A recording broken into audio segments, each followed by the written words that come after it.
like war. We're a warlike people. We like war because we're good at it.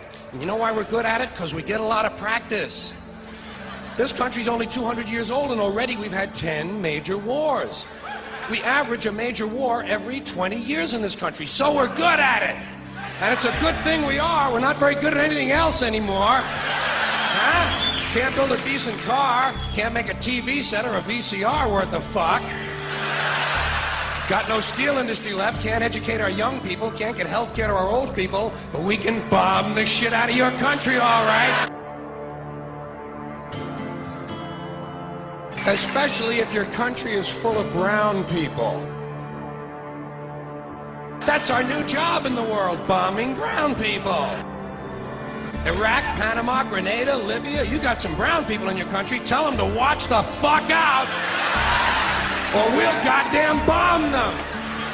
Well, when's the last white people you can remember that we bombed? Can you remember the last white, can you remember any white people we've ever bombed? The Germans, those are the only ones, and that's only because they were trying to cut in on our action. They wanted to dominate the world. Bullshit, that's our fucking job!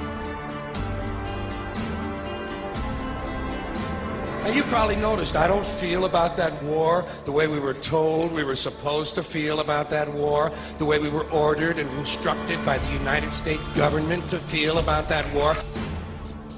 My mind doesn't work that way. I got this real moron thing I do, it's called thinking. And I'm not a very good American because I like to form my own opinions.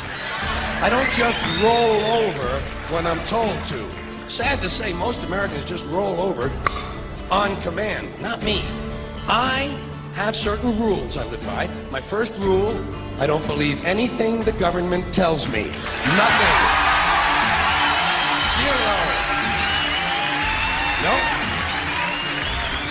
And I don't take very seriously the media or the press in this country, who in the case of the Persian Gulf War were nothing more than unpaid employees of the Department of Defense, and who most of the time function as kind of an unofficial public relations agency for the United States government.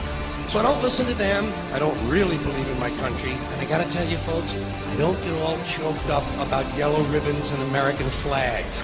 I consider them to be symbols, and I leave symbols to the symbol-minded.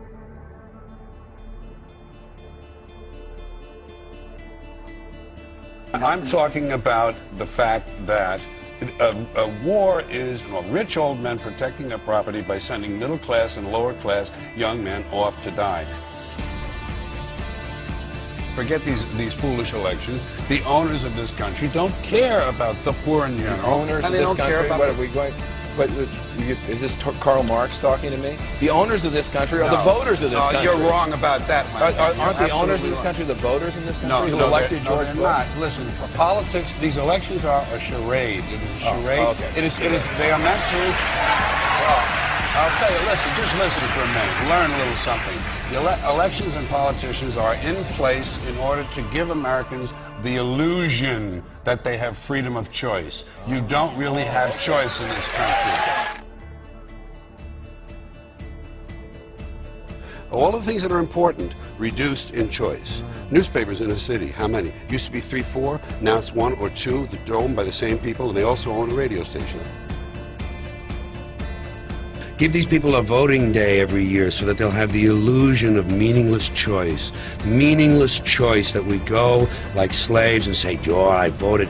The limits of debate in this country are established before the debate even begins, and everyone else is marginalized or made to seem either to be communists or some sort of disloyal person, a kook, there's a word, and now it's conspiracy. See, they've made that something that should not be even entertained for a minute, that powerful people might get together and have a plan. Doesn't happen. You're a kook. You're a conspiracy buff. Conspiracy buff.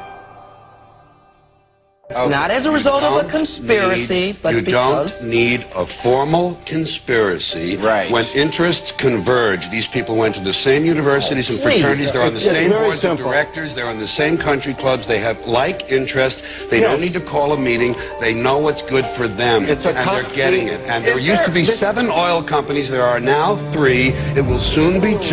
The things that matter in this country have been reduced in choice. There are 2 political parties, there are a handful of insurance companies, there are about 6 or 7 information things. But if you want a bagel, there are 23 flavors because you have the illusion. You have the illusion of choice. Right. You don't get the real important choice. There's no freedom of choice. That's a great